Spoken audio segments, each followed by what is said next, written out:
Bismillahirrahmanirrahim. Judulnya The Great Reset 2021. Jadi 2021 ini mereka merencanakan meriset peradaban manusia. Mereka ingin menciptakan tatanan dunia baru dalam satu frame yang berjudul The New World Order. Tatanan dunia baru, di mana unsur-unsurnya bahwa dunia harus mereka kuasai, di mana mereka yang berkuasa. One government in the world, satu pemerintahan tunggal dunia. Di mana negara-negara di seluruh dunia harus tunduk kepada agenda mereka, harus mengikuti agenda mereka. Tidak mengikuti agenda mereka, hancur tuh negara. Lihat Irak, Afghanistan, mana lagi? Ya, Irak, Suriah, Palestina apalagi. Angola sekarang Bapak coba lihat. Dan Indonesia ini negara terakhir yang akan mereka kuasai. Kenapa demikian? Indonesia adalah satu dari negara di Asia, sebagaimana Malaysia, Singapura, dan akan memimpin Nusantara yang belum Allah pilih memimpin kebangkitan Islam. Mereka tahu itu, mereka paham itu, mereka sadar sebagaimana apa yang disabdakan Rasulullah. Maka Indonesia mereka perebutkan. Bukan hanya bangsa Cina tirai bambu, tapi bangsa Barat pun menginginkannya. Kenapa demikian? A'udzubillahi minasyaitonir rajim. Bismillahirrahmanirrahim. Assalamualaikum warahmatullahi wabarakatuh.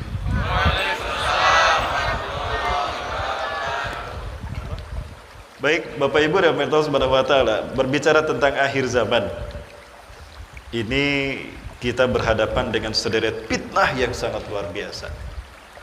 Rasulullah SAW menyebutkan dahsyatnya fitnah akhir zaman itu seperti potongan malam yang gelap gulita. Ya, bertubi-tubi umat ini dihantam dengan akhir zaman. Belum selesai umat sempoyongan karena satu fitnah, dihantam oleh fitnah-fitnah berikutnya. Sampai kita bertemu dengan Allah, dan hari ini kita sampai pada fitnah yang terburuk. COVID-19 ini merupakan bagian dari fitnah akhir zaman, dan menurut saya bagian dari fitnah Dajjal. Mohon maaf Bapak Ibu, sebelum saya sampaikan dalam ceramah saya teliti dulu. Saya memang senang belajar tentang virologi, tentang bakteri, tentang virus dan sebagainya, karena memang pengen jadi dokter tapi gak kesampaian. Tapi walaupun saya jadi ustadz, tetap boleh membahasnya ya Bapak Ibu. Pak Kades izin menjawab.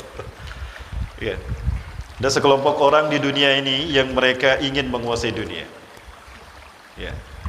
Mereka kerap melakukan kegiatan dan mereka sekarang ini ada pada puncak kesombongannya. Siapakah mereka? Saya perlihatkan pada Bapak Ibu.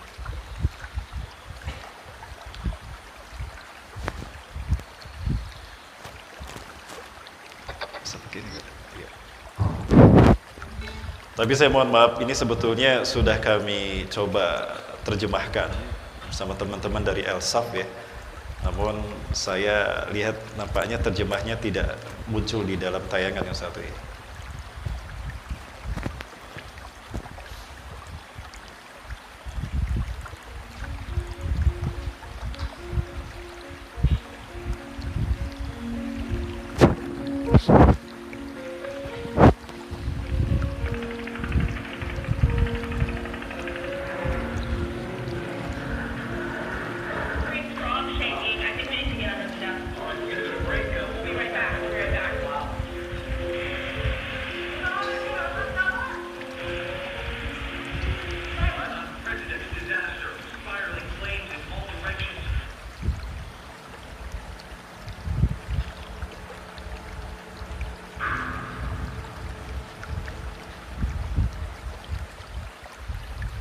Judulnya The Great Reset 2021. Jadi 2021 ini mereka merencanakan meriset peradaban manusia. Mereka ingin menciptakan tatanan dunia baru dalam satu frame yang berjudul The New World Order. Tatanan dunia baru, di mana unsur-unsurnya bahwa dunia harus mereka kuasai, di mana mereka yang berkuasa. One government in the world, satu pemerintahan tunggal dunia. Di mana negara-negara di seluruh dunia harus tunduk kepada agenda mereka, harus mengikuti agenda mereka. Tidak mengikuti agenda mereka, hancur tuh negara. Lihat Irak, Afghanistan, mana lagi? Ya, Irak, Suriah, Palestina apalagi. Angola sekarang Bapak coba lihat. Dan Indonesia ini negara terakhir yang akan mereka kuasai. Kenapa demikian? Indonesia adalah satu dari negara di Asia sebagaimana Malaysia, Singapura, dan akan memimpin Nusantara yang belum Allah pilih memimpin kebangkitan Islam. Mereka tahu itu, mereka paham itu, mereka sadar sebagaimana apa yang disabdakan Rasulullah. Maka Indonesia mereka perebutkan. Bukan hanya bangsa Cina tirai bambu, tapi bangsa Barat pun menginginkan Indonesia. Kenapa demikian? Nah, kalau waktu kita panjang, kita bahas nanti Bapak Ibu. Sampai jam berapa nih Bapak Ibu sekalian? Sampai selesai. Alhamdulillah, sampai selesai. Selesainya maghrib ya. Alhamdulillah. Nanti suruk kita potong. Bapak Ibu yang mau melaksanakan sholat suruk silakan. Setelah suruk kita lanjut lagi. Boleh Bapak Ibu? Ya, jangan kemana-mana, tetap bersama saya setelah yang satu ini.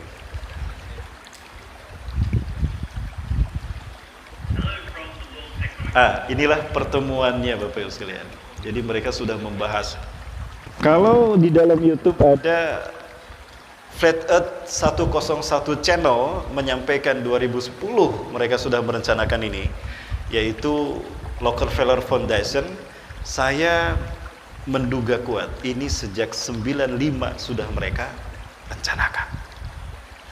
Apa itu yang namanya virus antrak, virus Ebola, virus SARS, virus MERS, virus flu burung, termasuk virus COVID-19. Bahkan nanti akan ada virus-virus yang lebih berat lagi akan mereka ciptakan. Contohnya H5N8. Dulu flu burung H5N1. Setelah COVID-19 ini mereka menciptakan flu lagi, sebuah virus lagi yang lebih dahsyat lagi, H5N8. Dan ini sudah terjangkit di Afrika. 2 kali 24 jam, 2 hari terkena, 2 hari berikutnya meninggal dunia. Tapi biiznillah, sudah ada 250 orang meninggal dunia di Afrika. Gak ada plus yang baru ini, virus yang terbaru. Ini rekayasa. Kenapa demikian? Mereka gila. Mereka menganggap bumi ini sudah tua, tidak mungkin memikul 7,5 miliar umat manusia. Jadi apa? Harus ada pengurangan jumlah penduduk dunia. Maka di tahun 2021 mereka akan melakukan upaya besar-besaran mengurangi jumlah populasi manusia. Salah satunya selain dengan pandemi adalah dengan bencana alam. Apakah bencana alam bisa mereka ciptakan? Seizin Allah Subhanahu wa taala. Menurut Bapak Ibu sekalian, tsunami Aceh, murnikah itu tsunami alam? Bukan, itu rekayasa. Tsunami Jepang sama. Ya, semuanya tapi terjadi atas izin Allah. Kenapa saya berani mengatakan demikian? Saya teliti Bapak Ibu. Aneh kejadiannya. Bayangkan sedahsyat Jepang tidak bisa mendeteksi kejadian gempa. Di Aceh banyak fakta yang membuat kita tidak bisa memahami kalau itu gejala alam biasa. Bapak Ibu, air laut berbahaya tidak? Tidak berbahaya. Tapi di dalam tsunami Aceh, air laut berwarna hitam berbau zat kimia. Semua pohon yang terkena air laut itu gosong. Dan tubuh manusia pun gosong, cepat membusuk. Kok bisa tsunami sedahsyat itu? Detik-detik terjadinya tsunami diawali dengan adanya ledakan di laut, di tengah laut. Duar, membentuk cendawan api. Kok bisa di dalam laut ada cendawan api sehingga terjadi tsunami? Itu bom nuklir yang ditanam di bawah permukaan Ring of Fire di Samudra Hindia. Banyak data ditemukan, tapi dibungkam oleh media. Bapak Ibu, aduh, kalau waktunya panjang saya bahas ini. Mau saya perlihatkan Bapak Ibu, ini bencana buatan mereka. Boleh ya? Boleh, baik. Ini materinya jadi kesana kemari Bapak Ibu. Nggak apa-apa. Ibu-ibu ngerti Bu? Bu bisa diikuti Bu? Bisa.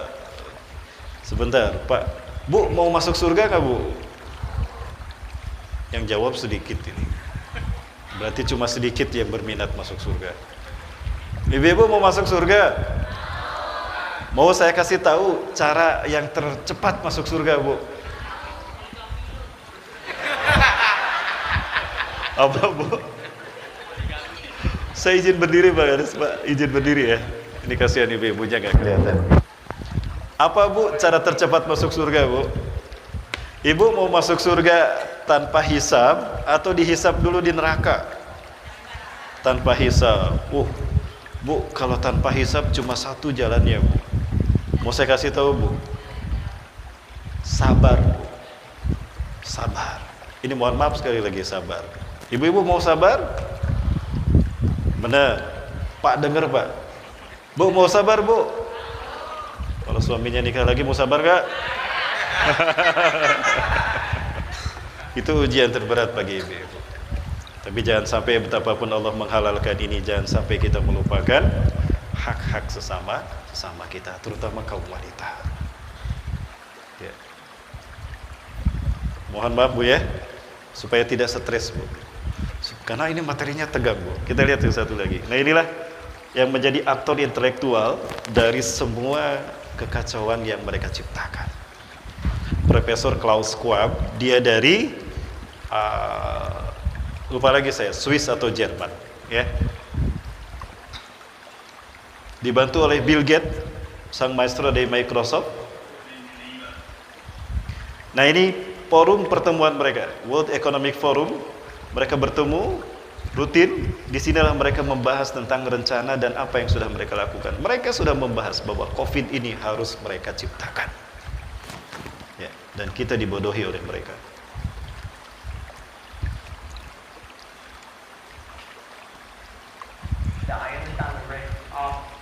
Ya, inilah orang yang berani mengemukakan semua kejahatan ini.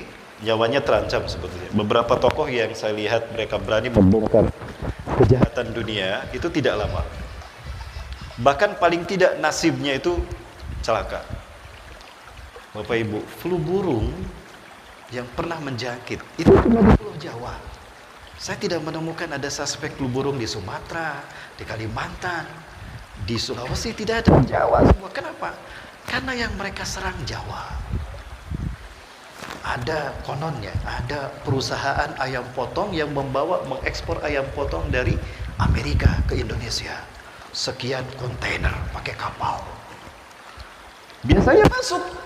Ketika itu mereka mau masuk ke Jakarta, ya ke Indonesia, tidak bisa.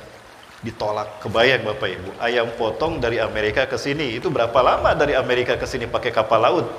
Ditolak di Dinas Imigrasi, Bea Cukai. Balik lagi lah ke Amerika. Udah busuk tentunya, dibuang di tengah lautan. Rugi besar kan? Marah mereka. Diciptakanlah virus H5N1. Virus flu burung. Dimasukkan ke pakan unggas, dimasukkan ke pakan unggas, sebar di Pulau Jawa. Habis unggas di Pulau Jawa. Bahkan bukan hanya unggas, manusia yang suka memakan ayamnya pun kena. Ini dibongkar oleh Menteri Siti Fadilah Supari. Beliau membuat buku yang berjudul Tangan Tuhan di Atas Flu Burung. Nah, Amerika marah besar, WHO marah besar, PBB marah besar. Dipanggil itu sama Presiden, Menteri Siti Fadilah Supari, supaya mencabut kembali bukunya. Tidak, ini kebenaran yang harus saya ungkapkan. Berani beliau berbicara begini di sidang umum PBB. Ini jahat. Ternyata beliau tidak lama berkuasa karena menentang sistem yang berkuasa di dunia. Akhirnya boleh dipenjara kan? Nah, ini adalah nasibnya. Orang berkata benar dibohongi, didustakan. Baik. Siapa saja tokoh-tokoh mereka, Bapak Ibu sekalian? Sebentar saya percepat. Ini perusahaan-perusahaan besar dunia yang membiayai program keji di tahun ini. BP, British Petroleum is another one. We also have Bayer in attendance. So BP is ada Bayer, ada British Petroleum. Ini juga ada George Soros, para global elit kaum super kaya di dunia. Dia juga terlibat. Banyak yang terlibat.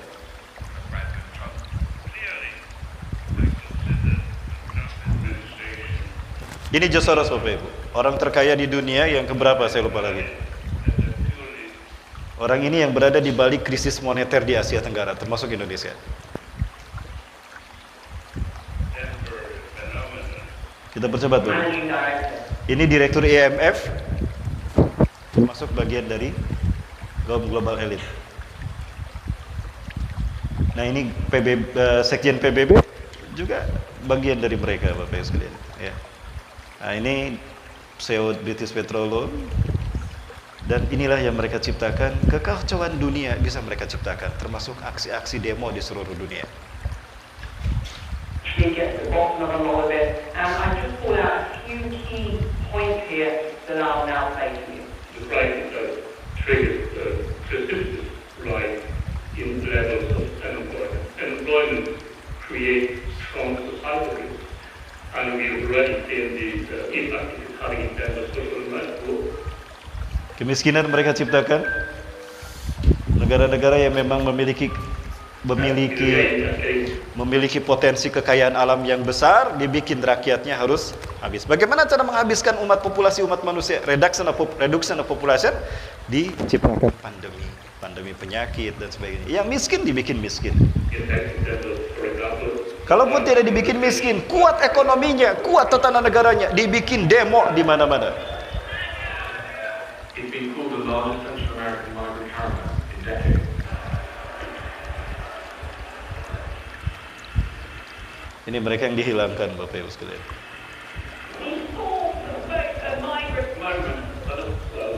Dibikin negaranya kacau secara ekonomi, bangkrut perusahaan-perusahaannya. Dan, nah ini dia, Profesor Klaus Kohn, ada Bill Gates juga, dan ujung-ujungnya Bapak Ibu sekalian, apa yang terjadi yang mereka inginkan? Nauzubillah. Nah ini dia, mereka ingin menciptakan chip dimasukkan ke dalam tubuh kita. Ketika kasus WTC terjadi, ada chip yang bisa masuk ke jarum suntik. Saya tidak berbohong Bapak Ibu, datanya saya simpan di sini. Tujuannya apa? Mengendalikan populasi manusia di muka bumi. Bisa masuk jarum suntik tuh. Maka ketika suntik itu ditusukkan ke tubuh kita, chipnya masuk. Dulu ukurannya mikro, sekarang nanomikro.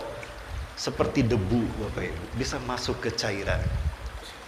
Maka saya tidak yakin, betulkah itu? Allahu Akbar. Ini fitnah Dajjal. Dajjal cerdas luar biasa. Dia memiliki kecerdasan 60 tahun di atas akal jenius manusia. Nah, chip ini nanti akan dimasukkan ke dalam seperti ini. Mereka ciptakan dulu robot, nanti diuji cobanya kepada manusia.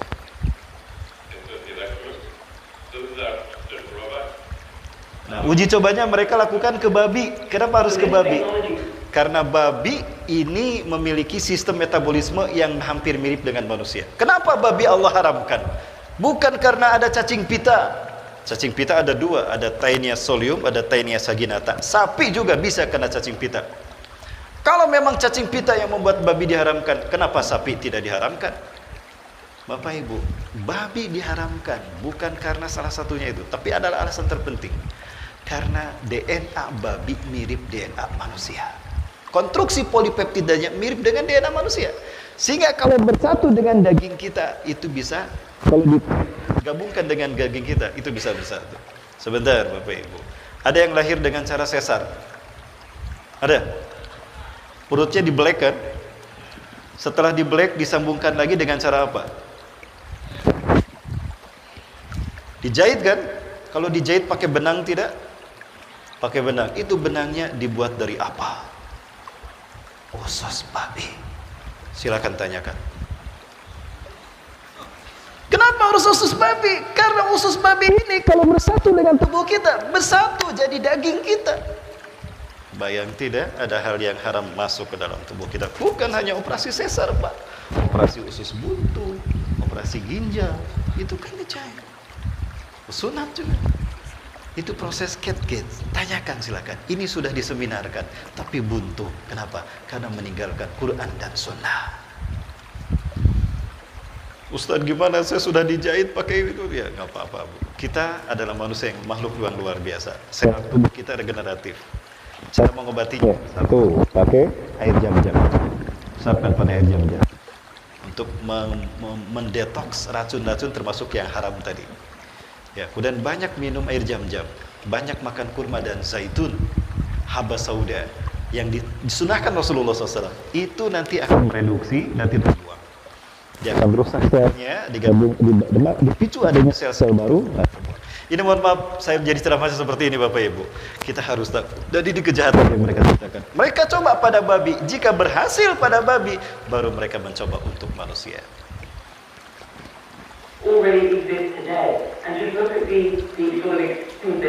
Nah, ini chipnya yang akan mereka tanam Bapak Ibu.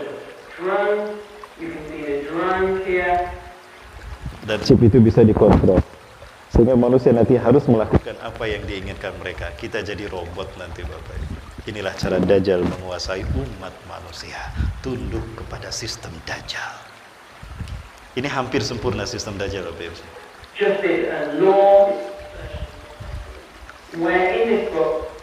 Mereka ciptakan pada babi Bapak Ibu ya. Nah ini, mereka pasang di otak babi. Maka babi bisa melakukan apa yang dilakukan manusia nanti.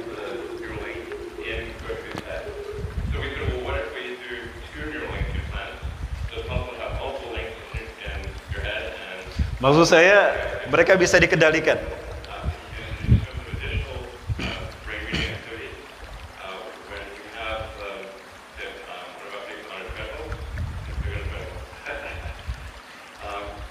Baik, ini Bapak Ibu sekalian diberkati Allah, salah satu contoh saja, mohon maaf. Baik Bapak Ibu sekalian diberkati Allah, bagaimana ini bisa sempurna?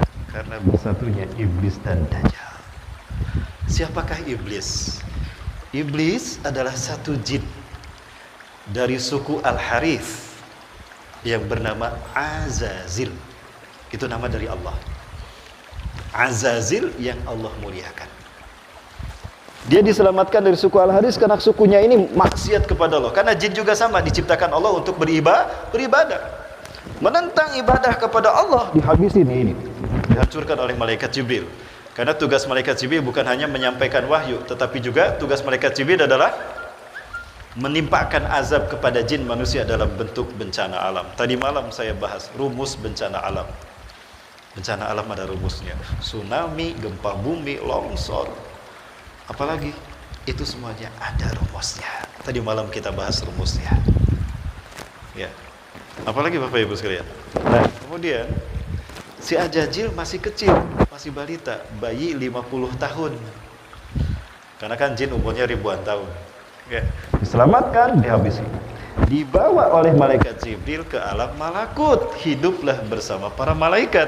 Malaikat tidak pernah berbuat dosa. Maka Ajajil tumbuh dewasa tanpa berbuat dosa. Saking takwanya dia, setiap 1000 tahun tidak pernah maksiat kepada Allah. La ya'sullah bada mahayati. Walau bitarfata ini. Tidak pernah maksiat kepada Allah sedikit pun setiap 1000 tahun. Kita bisa sehari tanpa maksiat? Susah saya Bapak Ibu.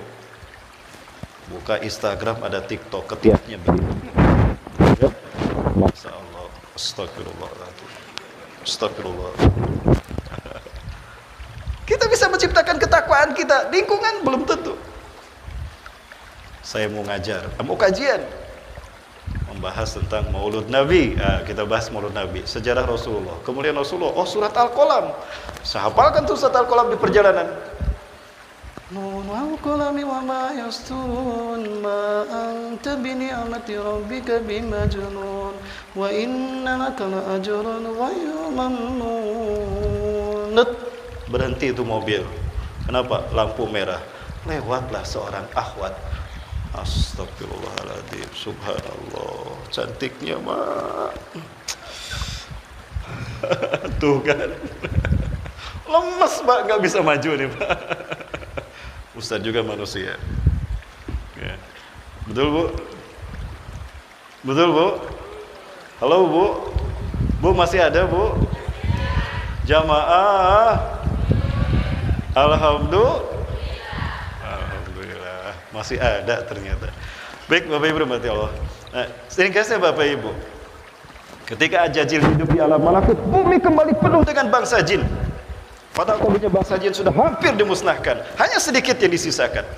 Yang namanya jin sekali punya keturunan itu banyak. Sekali melahirkan 60 Bu, 50. Sekali ngedan 10. Oh, gejlik 10.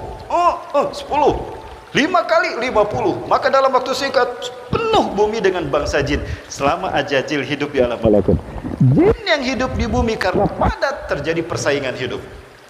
Mereka berebut kapling, bersaing berebut kapling, perang hanya karena sesuatu. Maka terjadilah pertumpahan darah dan kerusakan di muka bumi. Maka Allah murka kembali kepada mereka. Dikirimlah utusan malaikat yang kedua. Dulu yang pertama dipimpin malaikat Jibril, yang kedua dipimpin oleh Azazil, jin yang dulu dari suku Al-Haris bumi. Karena dia sudah cakap dewasa, maka itu bangsa jin, bangsanya sendiri dihabisi atas perintah Allah. Hanya sedikit yang dia sisakan atas perintah Allah.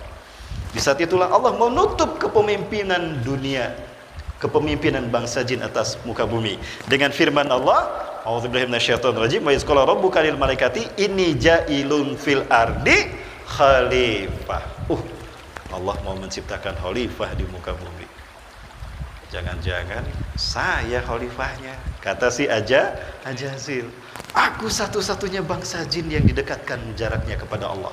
Aku satu-satunya bangsa jin yang tidak pernah berbuat maksiat. Ribuan tahun aku hidup, hanya aku habiskan untuk beribadah kepada Allah. Jangan-jangan aku calon tunggal, calon kuat, kandidat khalifah di muka bumi. Yakin dia. Kampanye dia, tebar pesona, bagi-bagi sembako. Kenalkan, Ajajil calon khalifah di muka bumi. Dia yakin kalau dia calon khalifah. Tapi ternyata apa? Yang Allah takdirkan menjadi khalifah adalah Nabi Adam, yang kemudian diciptakan. Manusia pertama yang dilahirkan secara fisik baru Nabi Adam. Rasulullah ditangguhkan di akhir zaman. Kenapa? Nanti kita bahas. Lanjut Bapak Ibu ya. Ini udah waktunya suruk. Mau dipotong suruk dulu atau lanjut? Suruk dulu. Kita sholat suruk dulu. Setelah itu kita lanjut Bapak Ibu sekalian. Betul ya? Kita lanjut. Kita akan dulu dengan hamdalah sama-sama. Alhamdulillahirabbil alamin. Baik Bapak Ibu rahmati Allah. Sampai mana tadi Bapak Ibu? Ajajil tadi. Ajajil ya. Maka Ajajil turun ke muka bumi, menghabiskan rakyat bangsa jin yang maksiat. Di situ Allah berfirman, ini jailun fil ardi khalifah. Dia merasa kalau dia yang akan Allah pilih menjadi khalifah, karena cuma dia satu-satunya jin yang tidak pernah berbuat dosa. La ya'sullaha madam ahyatihim walau bitarfi ainin. Walaupun sepincing mata tidak bisa pernah. Maka derajatnya selalu naik setiap 1000 tahun sampai sejajar dengan malaikat Jibril. Nah, ketika Allah menyatakan akan menciptakan khalifah, dia merasa yakin dialah khalifahnya. Maka dia tebar pesona, bikin baligo besar, Ajajil calon khalifah di muka bumi. Kenalkan Ajajil Pak, bagi-bagi sembako. Tapi apa yang terjadi? Ternyata yang Allah jadikan khalifah bukan dia, tapi makhluk yang bernama manusia yang Allah ciptakan dari tanah. Kira-kira Ajajil sakit hati tidak? Sakitnya tuh di sini. Sakitnya tuh di sini. Harusnya aku yang jadi khalifah. Ribuan tahun aku beribadah. Aku paling dulu daripada Adam, dan aku diciptakan lebih baik. Aku dari api, Adam dari tanah.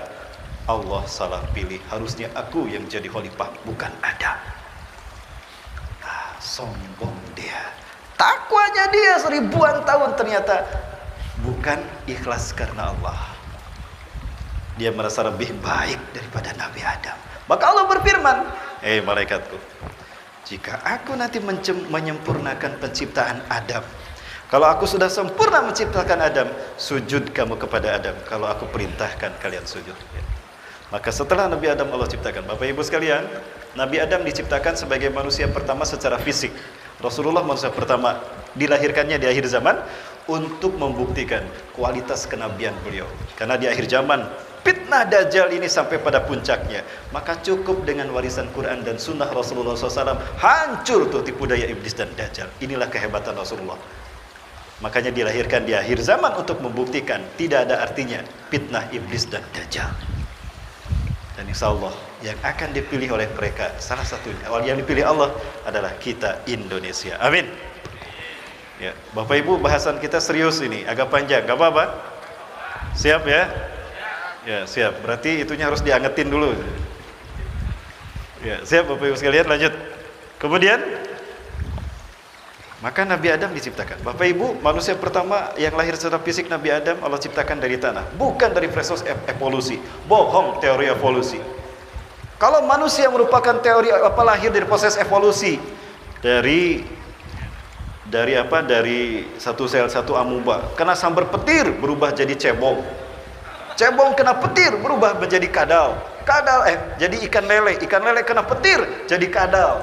Kadal kena petir jadi mamalia. Dari mamalia kena petir jadi kera. Dari kera kena petir jadi Darwin. Betulkah kita evolusi dari Darwin? Dari kera, Pithecanthropus erectus, Homo sapiens? Kalau memang kita manusia kera dulunya, kenapa fosilnya tidak di mana-mana? Lupakah kita di zaman Nabi Musa ada yang dikutuk menjadi kera? Betul? Betul, fisiknya dikutuk menjadi kera. Malu mereka. Mereka mengasingkan diri, mengisolasi diri. Lalu Allah azab mereka. Dibalikan itu tanah yang di bawah menjadi di atas, yang di atas menjadi di bawah. Ditenggelamkan mereka sehingga unsur karbon yang jutaan tahun seolah-olah begitu ada di atas. Mereka terkubur seolah-olah terkubur sudah jutaan tahun. Tidak, Bapak Ibu. Nabi Adam ke kita itu tidak 8.000, tidak lebih dari 8.000 tahun. Dari mana manusia pertama jutaan tahun yang lalu? Itu bohong. Kalau memang manusia evolusi dari kera, kenapa kebun binatang penuh dengan kera? Kenapa mereka tidak berevolusi?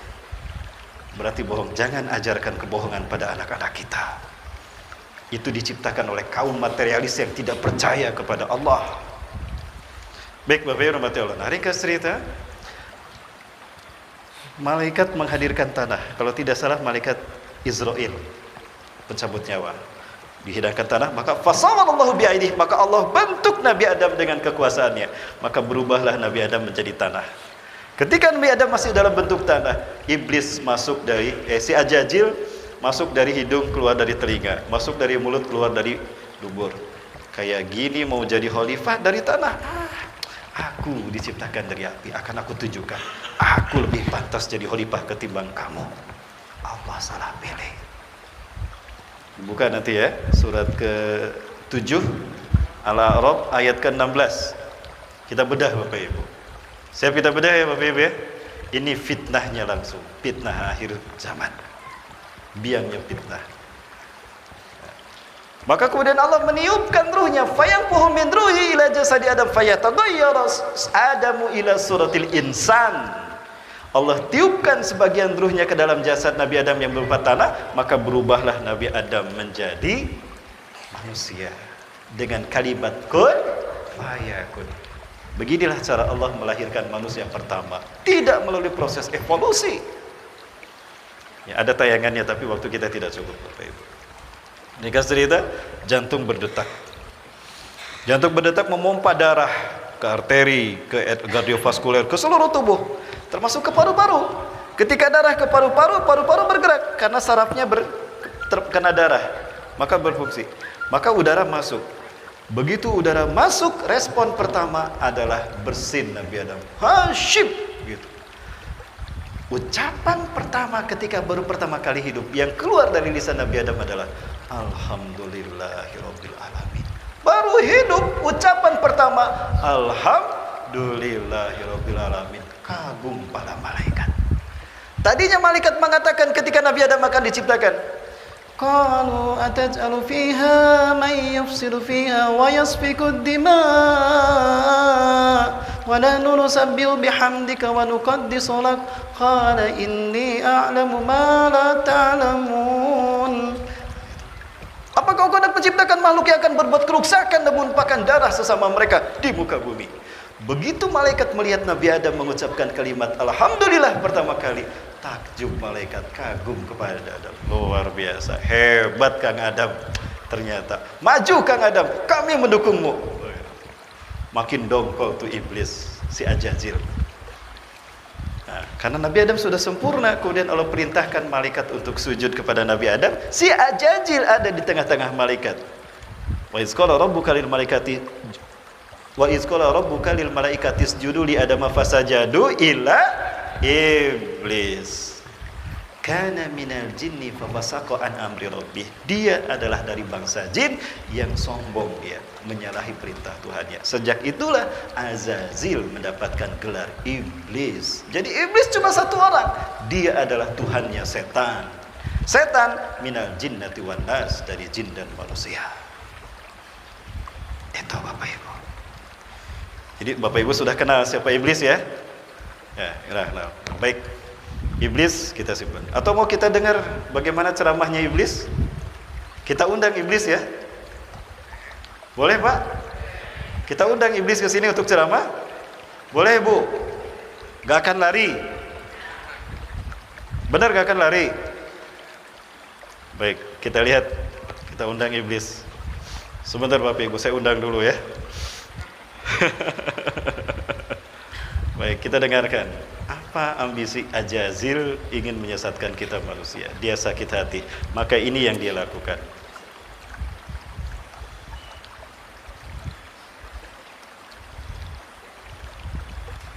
Sebentar Bapak Ibu, saya cari dulu filenya.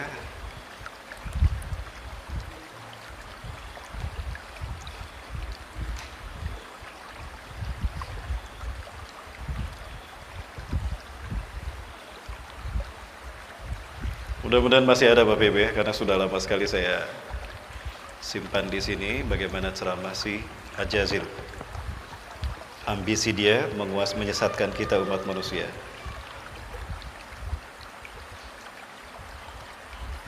Kalau tidak ketemu saya mohon maaf Bapak Ibu. Nah ini dia.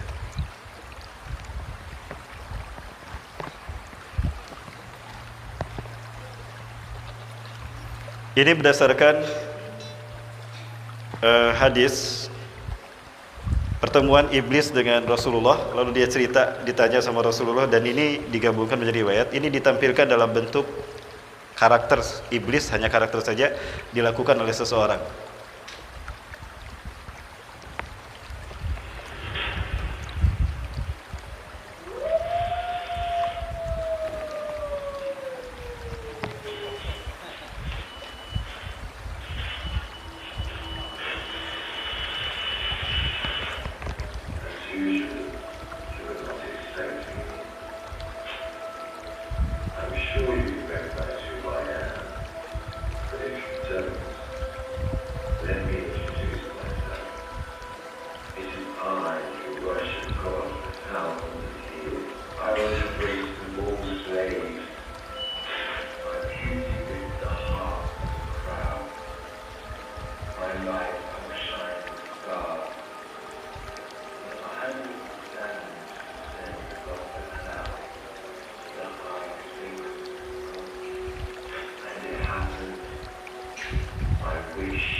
Nah, jelas sekali, Bapak Ibu, di dalam beberapa data dan kitab yang saya baca, ternyata agenda besar iblis menghapuskan semua agama, dan paling terakhir dia akan menghapuskan agama Islam dengan berbagai macam dalih dan kata-kata halus.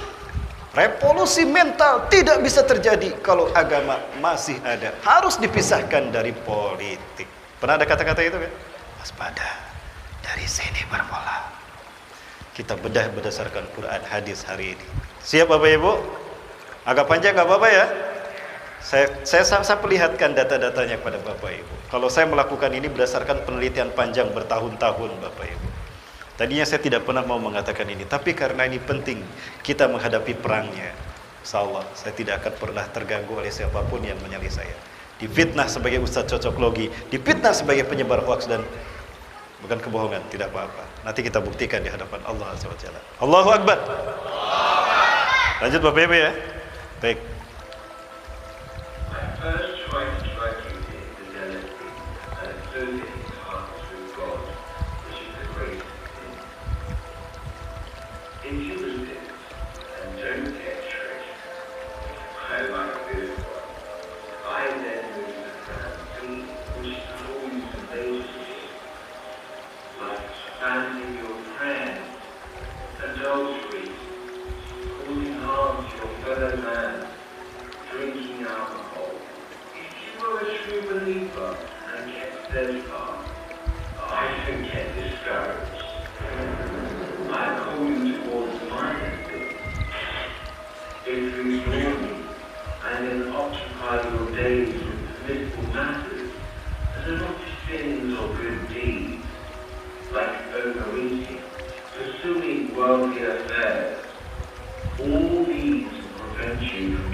They can approach you from every side. With this scheme, I can diminish your willpower and strength to resist. I can disable you from moving forward towards God. In this way to God, don't think you can overthrow me. I will show you what no one has ever seen from me. I will whisper and invite day and night. I will enter your soul with what you love most to make your evil self meaner, greedier, needier. I will feed your mind with evil and daunting thoughts to diminish your determination. It is I who will be victorious. It is I who will last.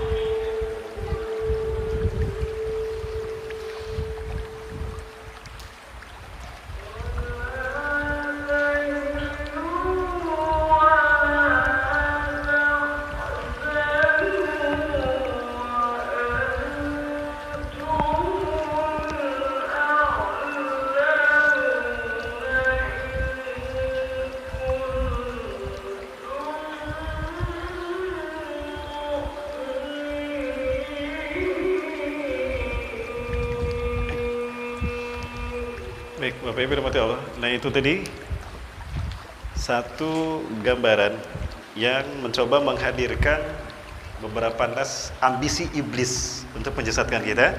Jadi diambil dari beberapa riwayat.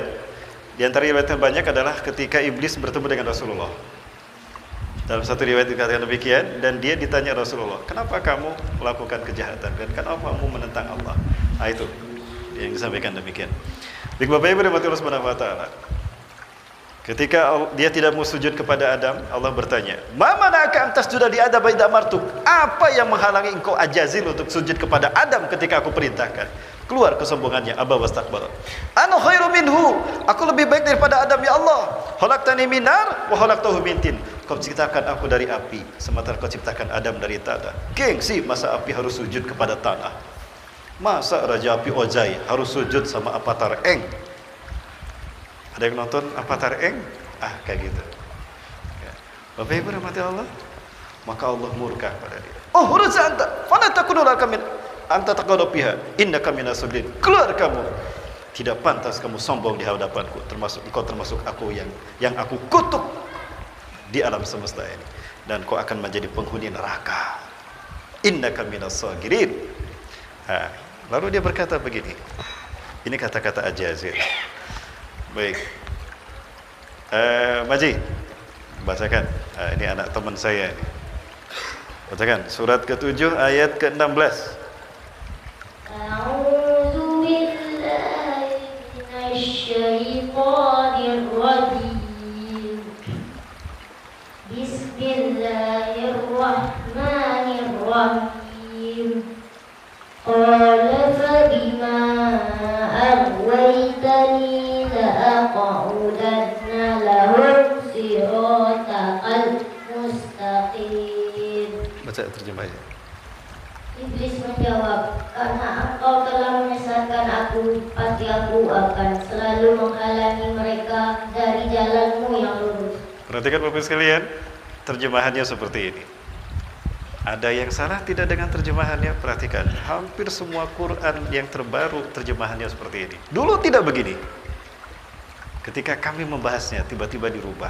Translasi peraturan terbaru, translasi Al-Quran. Terjemahkan lagi. Iblis menjawab, karena engkau telah menyesatkan aku, pasti aku akan selalu menghalangi mereka dari jalanmu yang lurus. Baik, masih duduk lagi, nanti baca lagi ya. Bapak Ibu mendengarkan? Terjemahannya ini yang tadi kita dengar. Yang saya garis bawahi, satu ini, kedua, perhatikan Bapak Ibu, ada kalimat ini. Iblis menjawab, karena engkau telah menyesatkan aku, saya benar-benar akan menghalang-halangi mereka dari jalan engkau yang lurus. Bapak Ibu, siapa yang disebut engkau oleh iblis di sini? Iblis sedang berhadapan dengan siapa? Iblis sedang ngobrol dengan siapa? Allah. Dan lihat apa yang dikatakannya. Karena engkau telah menyesatkan aku. Berarti dia tersesat karena ada yang menyesatkan. Siapa yang menyesatkannya? Seolah-olah Allah yang menyesatkan. Apakah benar? Nah, ini terjemahan yang diinginkan Yahudi, Zionis, Kabbalah, Illuminati. Harusnya iblis yang menjadi khalifah, bukan Adam. Dia korban ketidakadilan Tuhan. Maka Zionis, kaum Kabbalah, mereka tidak mau memberi nama Ajazil dengan gelar iblis, pembangkang, bukan. Maka mereka memberikan gelar terhormat untuk Ajazil. Apa gelarnya Bapak Ibu? Lucifer. Pernah mendengar? Sang pencerah, Lucifer. Baik Bapak Ibu sekalian. Nah, memang bentuknya mutaadi, dari kata ghawa menjadi agwa. Ya, ghawa menjadi agwa. Tapi bukan begitu terjemahnya. Yang terjemah benar ini Bapak Ibu. Perbuatanku tidak mau sujud kepada Adam, kau hukum sebagai kesesatanku, aku terima. Harusnya begitu. Ini aman terjemahnya. Baik Bapak Ibu rahmati Allah, ini mohon maaf agak panjang. Kemudian saya benar-benar akan menghalang-halangi mereka dari jalanmu yang lurus. La'aqudanna lahum siratakal mustaqim. Sungguh aku akan menghalang-halangi manusia dari jalanmu yang lurus. Pertanyaannya, apa arti siratal mustaqim? Setiap hari kita membaca ihdinas siratal mustaqim. Apa artinya? Jalan yang lurus. Betul artinya itu dari segi bahasa iya. Tapi apakah itu yang dimaksudkan? Seperti apa konkretnya jalan yang lurus itu? Buka Quran surat Ali Imran ayat ke-51, atau Bapak Ibu buka surat Maryam, surat Maryam ayat 36, Yasin 60-61 atau 61-62, 60-61. Ayo baca. Bismillahirrahmanirrahim.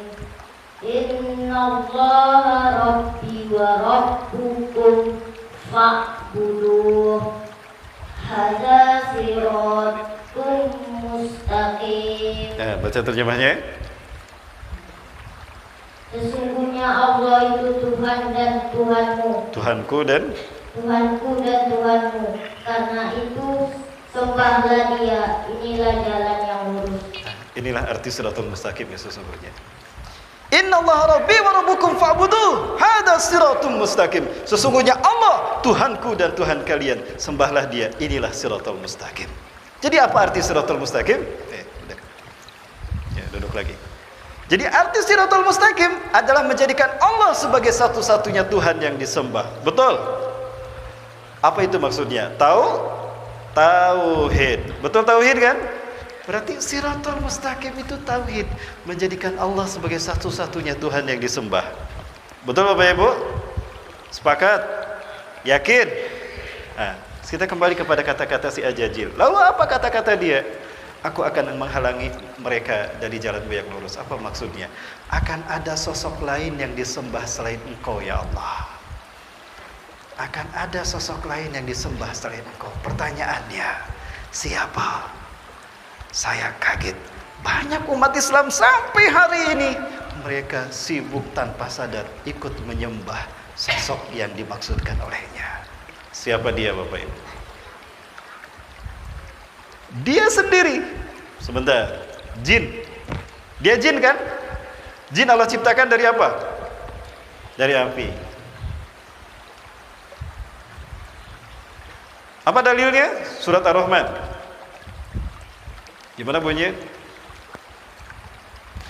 Khalaqal insana min salsalin kal fakhar wa khalaqal janna min marijin min nar fa bi ayyi ala'i rabbikuma tukadziban.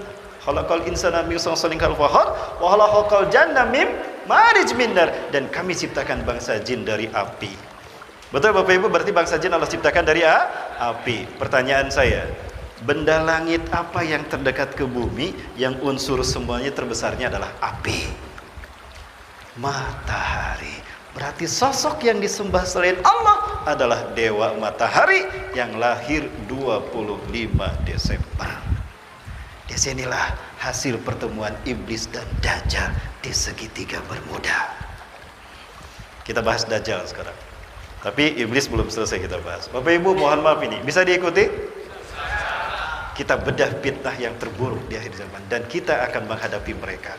Tidak muncul di zaman para nabi dan rasul, tidak muncul di zaman Rasulullah, tapi muncul di zaman kita. Terbayang tidak? Andaikan kehidupan ini ibarat perlombaan, Allah menyatakan di dalam Quran surat Al-Hadid kan, innamal hayatud dunya laibu wa lahun.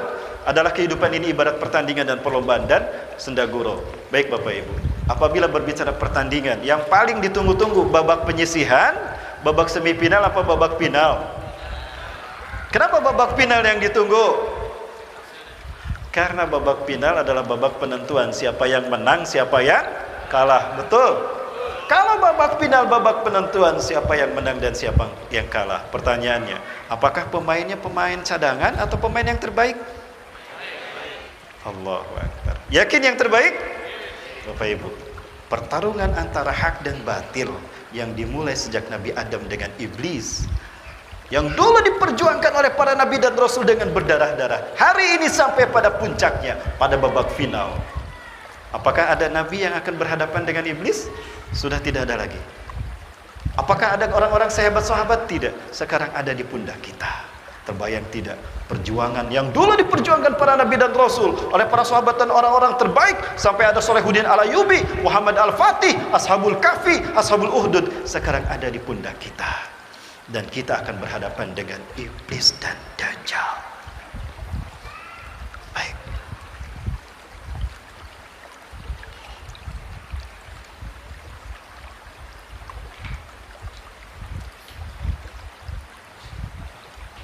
Adalah sebuah tatanan yang dibentuk berdasarkan sebuah pemahaman akan satu kesatuan. Bahkan agama baru, dan agama itu adalah New World Order. Dunia baru. Maka negara-negara dunia. Nah ini baru Ustadz akhir zaman Bapak Ibu. Kalau saya Ustadz akhir bulan ya. Kalau ketemu sama beliau sampaikan salam saya Bu. Kita doakan mudah-mudahan beliau dilindungi Allah Bapak Ibu ya. Karena beliau banyak dicari-cari Bapak Ibu. Beliau pernah ditangkap polisi, diinterogasi 20 jam di Kapolda, statusnya tersangka. Adalah kedua-duanya di dalam kejadian iblis dan dajjal yang orang-orang yang digambarkan dengan hashtag of Illuminati. Seperti apa? Di bawah ini dia.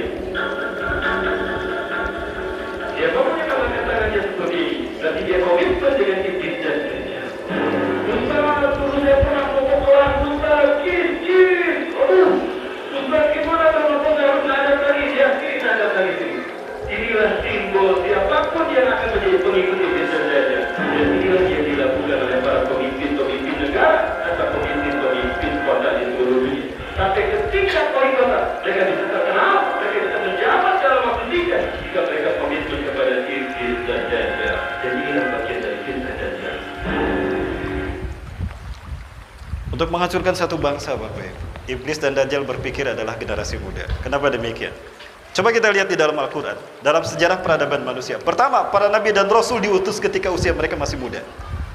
Ketika Allah akan menzahirkan kalimah tauhid di muka bumi, Allah jadikan para pemuda di garda terdepan. Kita lihat Ashabul Kahfi, pemuda kan? Ashabul Uhdud, pemuda yang bernama Waddah. Dia merubah Najran yang menyembah raja yang jahdun, yang zalim, menjadi menyembah Allah. Seorang pemuda. Muhammad Al-Fatih, seorang pemuda, usia 22 tahun, menguasai 21 negara. Bang, berapa usianya Bang? Usianya berapa? 21. Berapa ahwat yang sudah dihalalkan? Belum Bang. Muhammad Al-Fatih 21 negara. Abang berapa ahwat? Maaf Bang ya. Pemuda yang akan memimpin dunia. Maka pemuda yang diserang oleh iblis dan dajjal. Dengan cara apa? Dengan sesuatu yang disenangi oleh syahwatnya, yang indah, menggiurkan dan mempesonakan. Apa itu? Ini dia. Perhatikan Bapak Ibu, inilah ritual penyembahan iblis dan dajjal. Ritual seks dan tantra. Mereka bernyanyi, telanjang, selalu ada segitiga, ada api dan ada segitiga satu mata. Inilah ritual penyembahan kepada iblis dan dajjal. Dan paling banyak yang tertarik adalah generasi muda.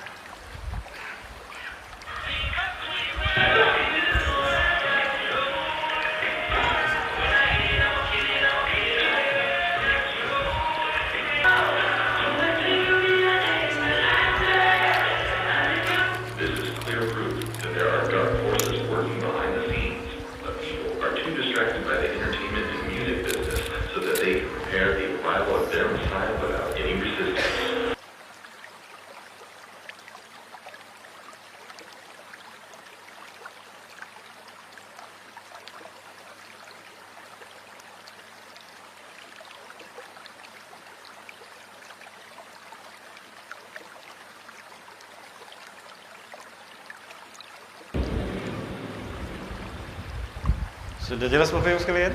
Para pemuda, luar biasa.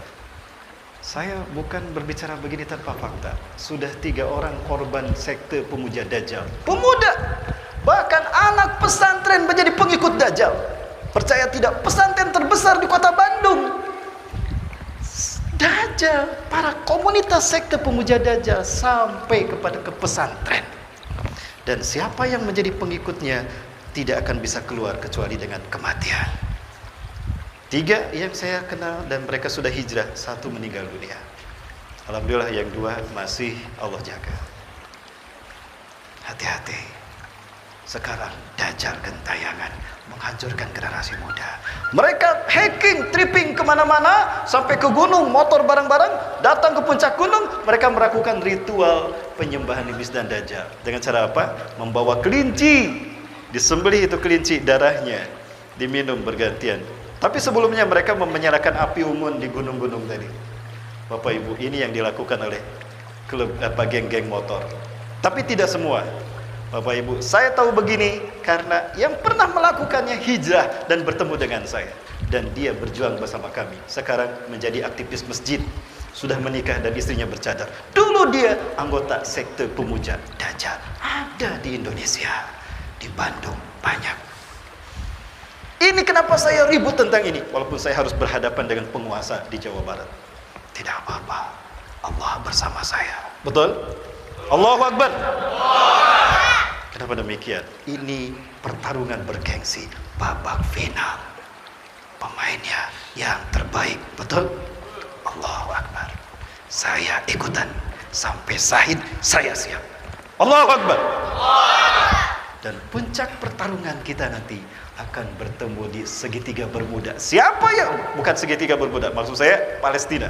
Siapa yang terbaik, siapa yang terhebat di muka bumi, iblis dan Dajjal atau kita hamba Allah, itu dipertaruhkan nanti di Palestina. Itulah kenapa kita harus Palestina.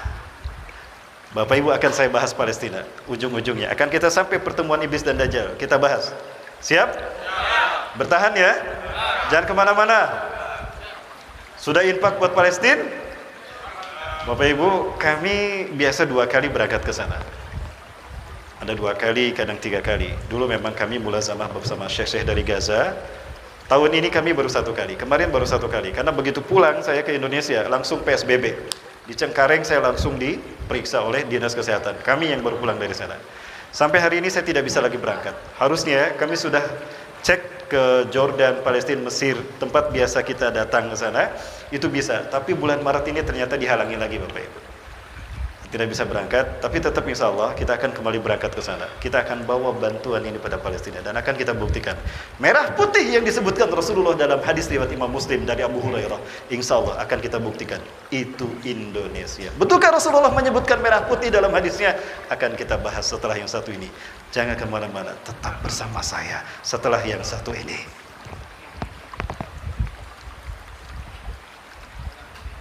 Kini Ustadz Azimamud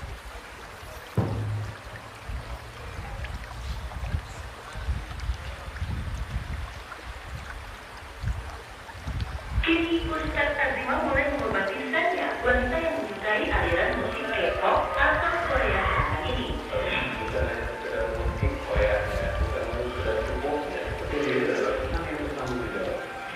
Lihatlah, kesombongan jin begitu nyata. Simbol-simbol pemuja setan pun ditunjukkan kepada Ustadz dan tim rukyah tersetuju.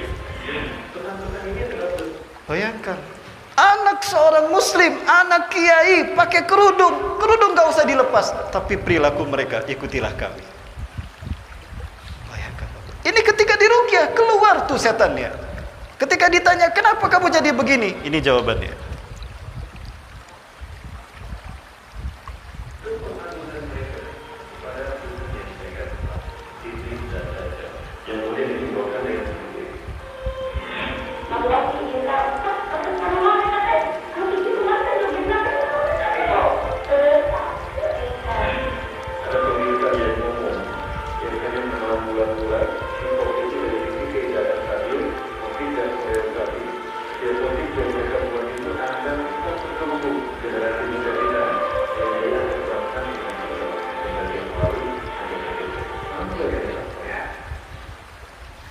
Bahkan kadang umat Islam tidak sadar. Jadi sekali lagi, Bapak Ibu, halus luar biasa. Halus. Maha benar Allah yang telah mengutus Rasulullah SAW. La tataba'unna sanana man qablakum shibran bisibrin zira'an bidira'in hatta law dalu juhra dabin la taba'tumuhum. Sungguh kalian akan mengikuti jejak langkah orang-orang sebelum kalian, sejengkal demi sejengkal, sehasta demi sehasta. Tidak terasa umat Islam mengikutinya. Sampai mereka masuk ke lubang biawak, kalian akan masuk juga. Ini salah satu lubang biawaknya Bapak Ibu. Saya buktikan.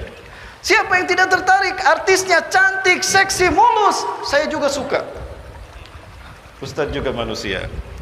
Untuk menguji apakah saya pria sejati atau bukan Bapak Ibu gitu. Buat Pak. Saya siap 4. Mumpung gak ada istri saya. Bapak Ibu dan Bapak pemuda. Nah ini salah satunya. Ketika mereka sudah mulai suka, pengikutnya di mana-mana. Ketika kami pulang di Cengkareng, penuh tuh Cengkareng, anak-anak muda semua bawa spanduk, welcome home, welcome back again. Pak, kita disambut Pak. Ustadz, kita disambut, lihat, wih, generasi muda semua, bening-bening ini, Masya Allah. Kirain nyambut kami Pak. It's nice to see you again, welcome home, welcome to our country again. Hah? Pak, mereka menyambut saya. Udah deket dengan kami kok dia diam-diam aja. Ternyata yang mereka sambut bukan kami. Yang di belakang kami siapa? Blackpink dari Korea. Seksi. Saya lihat Blackpink Pak. Oh pantas kok ada polisi, ada secret service, ada mobil-mobil mewah. Ternyata menyambut Blackpink. Allahu Akbar. Saya lihat astagfirullah. Dibikin mulus, putih, cantik, goyangannya seksi. Siapa yang tidak tertarik? Begitulah yang dimaksud dengan ritual penyembahan iblis dan dajjal. Seks dan tantra. Seks telanjang, tantra sihir-sihir yang diucapkan menjadi lagu, baca syair-syair mereka, berbau pemujaan kepada iblis. Saya tidak berkata begini tanpa fakta dan data. Ini penelitian saya. Bayangkan, semua aspek sampai bayi pun tidak terlepas dari fitnah dajjal. Kemarin waktu di Hakul Yakin kami bahas tentang fitnah dajjal dari saksi, makanan, dan obat-obatan ya Pak Kades ya. Luar biasa. Hampir semua aspek kehidupan kita, iblis dan dajjal ada. Pada akhirnya mereka tidak sadar, tipu daya iblis ada di sini. Ini salah satu contohnya Bapak Ibu. Pada akhirnya mereka memasukkan unsur-unsur kesesatannya. Ini fitnah.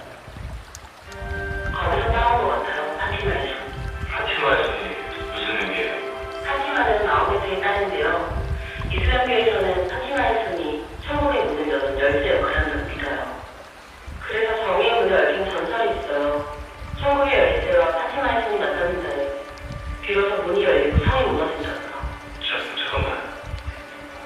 뭐라고 열쇠? 네, 천국의 열쇠요. 파티마의 손이라고 천국의 열쇠요.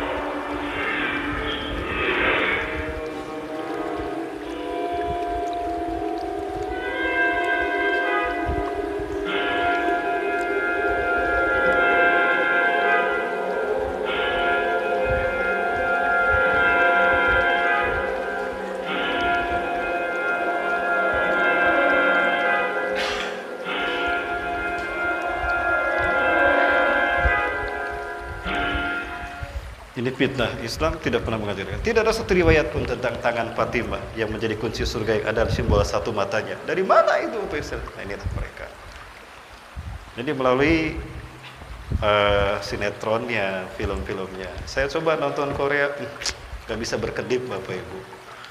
Dahsyat sekali fitnah dajjal. Halus generasi muda kita ngertinya. Andaikan saya menjadi sutradara, akan saya sulap menjadi Islami Bapak Ibu, sedikit demi sedikit.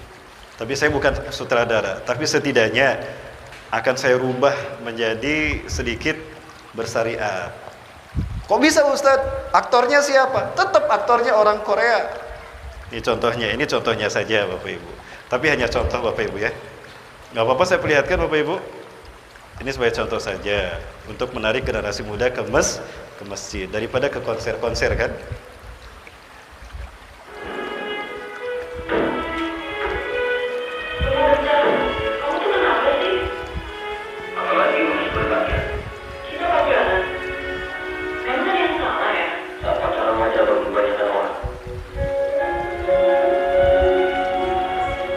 Di situ kita semua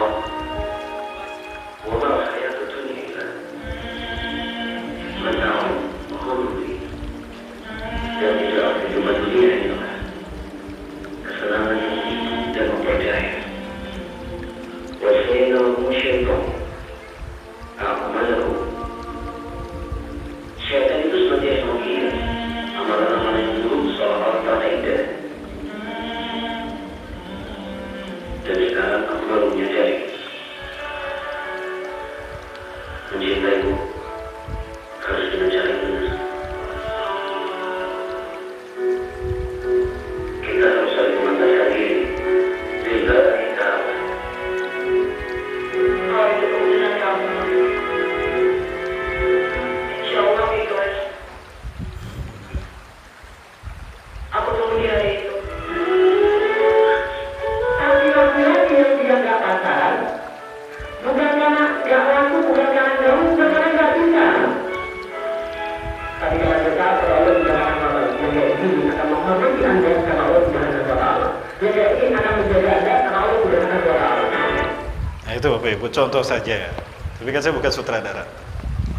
Jadi intinya Bapak Ibu sekalian, dunia perfilman ini, konser-konser musik, itulah cara iblis dan dajjal menghancurkan kaum bangsa bahkan umat Islam. Silakan buka. Al-Quran membedahnya dalam surat Asy-Syu'ara. Beberapa ayat terakhir. Subhanallah. Tapi kita tidak membahasnya ke waktu kita singkat Bapak Ibu. Bapak Ibu mohon maaf agak panjang. Boleh saya bahas Bapak Ibu lanjut ya? Lanjut. Sekarang pertemuan iblis dan dajjal. Bapak Ibu rahmati Allah. Tadi kita menemukan kata-kata Siratul Mustaqim. Sudah saya bahas dalam ayat itu. Baik, berikutnya kita bahas siapa dajjal. Dajjal memang tidak dibahas di dalam Al-Quran. Tapi sebentar Bapak Ibu. Rasulullah pernah menyatakan, tidak ada fitnah terburuk di muka bumi ini sejak Nabi Adam diciptakan dan keturunan dia dilahirkan sampai hari kiamat, melebihi dahsyatnya fitnah dajjal. Betul? Ya. Yakin kalau dajjal fitnah terburuk? Yakin Bapak Ibu, fitnah terburuk. Bayangkan. Jangankan tentang fitnah dajjal, hal yang sepele dibalas di dalam Al-Quran kan? Karena itu pedoman hidup kita. Betul? Hal yang paling sederhana dibahas dalam Al-Quran. Maka bagaimana mungkin fitnah terburuk tidak dibahas di dalam Al-Quran? Mungkin tidak tentang fitnah dajjal tidak dibahas dalam Al-Quran. Tidak mungkin Bapak Ibu.